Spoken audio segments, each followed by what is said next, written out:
الفراخ ده احنا ما قلناش بناكل ايه؟ هو اصلا ادخل محل ما بيبيعش 7 فراخ في اليوم، وناس معينين اللي بيجوا يشتروهم بقوا من اعيان البلد الوقت اللي بياكلوا فرخه. لكن احنا هنجيب فرخه منين ب 200 جنيه؟ ده 200 جنيه دول ما بنمسكهمش خالص الا في اول الشهر اما نيجي نقبض، ما بنمسكهمش تاني. هنجيب فراخ منين للكلام ده؟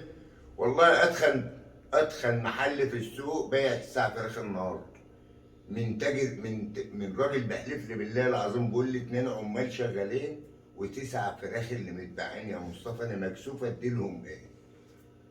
قلت له يوم كده ويوم كده. قال لي يوم كده ويوم كده ايه؟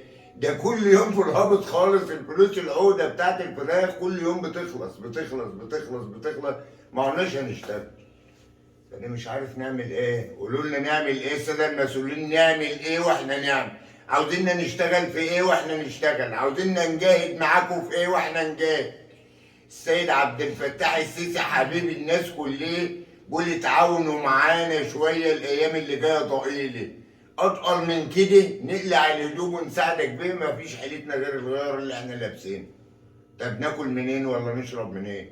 والكهرباء الغالية والمية الغالية، وشكارة رز 10 كيلو قد كده تاخدها بصبعينك وانت ماشي كده يقول لك 220 جنيه. الحريم الوقت حدوا بيعدوا الرز للعيال، بت بت بدل ما كانت بتكبش بالطبق بتعاير بالكوبايه كوبايتين عشان ما يفيضش ولا رزايه. ده البوري ب 80 جنيه، البوري ب 80 جنيه، ان جبت لك كيلو ونص بوري ب 120 جنيه، وتشوهم ب 30 جنيه، وتطبخ لهم رز ب 30 جنيه، ده تاكلهم رز وسمك بس عاوز 200 جنيه. عشان عيل ولا عيله يقول لك هات لي سمك يا بابا. سمك ايه؟ السمك الصغير كده ب 25 جنيه الشباب، والشوا ب 10 ب 35 جنيه. فين ال 35 جنيه اصلا؟ احنا هنجيبهم منين كل يوم؟ اشتغل من الزباله، ما عادش اصلا زباله بتترمى لان الناس ما عادش في عندها حاجه ترميه. يعني اللي كان بيرمي لقمه كان بيغضب على لقمه، الوقت بيكحتوا الرغيف من الالف للياء، شويه رز بيكحتوا الحله، ما عادش اكل بيفيض في البيوت عشان يترمى ناكل منه.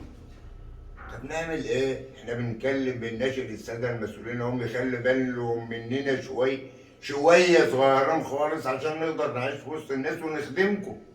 نخدمكم في اي حاجه تقولوا عليها، بس ناكل ونشرب ونعيش. الحريم ربنا ينتقم منهم دنيا واخره، وبدعي عليهم ال 24 ساعه وانا في الجامع كل اذان باذانه ان ربنا ينتقم منهم انتقام جامد جدا، لانهم يعني ايه، ناسينا شويتين، ناسينا 10 شويات. اذا كانوا فاكرين نفسهم شويه هم ناسينا بقى 10 شويات. مجانين وناقصين عقل ودين، وشريطهم تخيب سنه لو صحت، ولو ما صحتش تخيب العمر كله. يعني في تلك الحالتين هم يعني ايه، خايبين من كل حاجه. وحسبنا الله ونعم الوكيل فيكم، وتروحوا نار جهنم على طول. يبقى بايع 4 فرخات ب 650 جنيه، الفرخه يا دوبك كيلو ونص، كيلو 600. اه والتانيين ما شاء الله ولا واحد ماتوا 100 100 وعايشين وزي الفل. اه، ما انا ده انا موزع للبلد كلها هنا. مراتي تقول لي كنت عاوزه 50 كتكوت من عند بس الحاج كده عمرو هتعرف اخوي. تاكلهم. بتاكلهم اللي بتشتغل بكله بتجيب لهم عليه قبل. ما هم بينفعوا حاج عمرو، هو في بيت الوقت عليه فرخه؟ هات له سطح كده عليه فرخه ولا راجل بط ولا عشان العلف يا عم مصطفى، كل اللي بسبب العلف. اللحمه المستورده ب 150 جنيه عند 160 جنيه 150 جنيه هناك مستورده، بيجيبها لك من شنطه العربيه قدامك كده زي ما يكون شايل سرقه.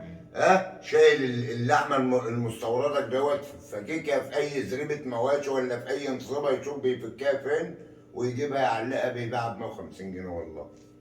اللحمه التانيه ب 200 جنيه وب 210 عند فتحي شلبي. شغلانه مش واكلين لحم. طب البيض 5 بيضات ب 20 جنيه، 5 بيضات ب 20 جنيه، يعني ما عادش في حاجه اسمها ب 10 جنيه بيض. لا ما عادش. كنت بجيب ب 10 جنيه بيض من عند طه عوض 5 بيضات. آه. دلوقتي ال5 بيضات ب 20 جنيه. طب هتاكلهم ولا هتسيبهم العيال ياكلوهم ولا تروح تجيب ربع كيلو عدس ب 45 جنيه؟ 45 جنيه العدس. حتى اكلة الشتاء اللي بتدفي الواحد ما عادش عارف ايه. احنا قلنا لاقيين يا عم شتا ولا صيف ولا اي حاجه، الناس قاعده ملبوخه يقول لك نخزن بسله كيلو ب 20 جنيه. بالكامل هياكل من الزباله عشان يجيب 50 60 جنيه اخر النهار يبيع اللي لمه. هيلم ايه بقى؟ هيلم غطا ازازه، يلم حاجه مكسوره في البيت اترمت بتاع، لكن زباله اكل ما عادش زباله اكل خالص. يعني واحد كان بيعرض عليا دلوقتي بيقول لي تعالى اما نلم ربابيكي عشان واحنا بنلم نلاقي اكل ناكله، نلاقي اكل، نلاقي شويه رز نضاف ننضفهم من التراب كده وناكلهم. ان الكيلو الرز ب 22 جنيه ونجيب كيلو ونص بطاطس للسليق صغيره كده هنحمرها بازازه زيت ب 50 جنيه. فمش هنعمل ايه؟ فين الشغل؟ فين الشغل اللي يجيب 50 جنيه حتى ولا 100 جنيه؟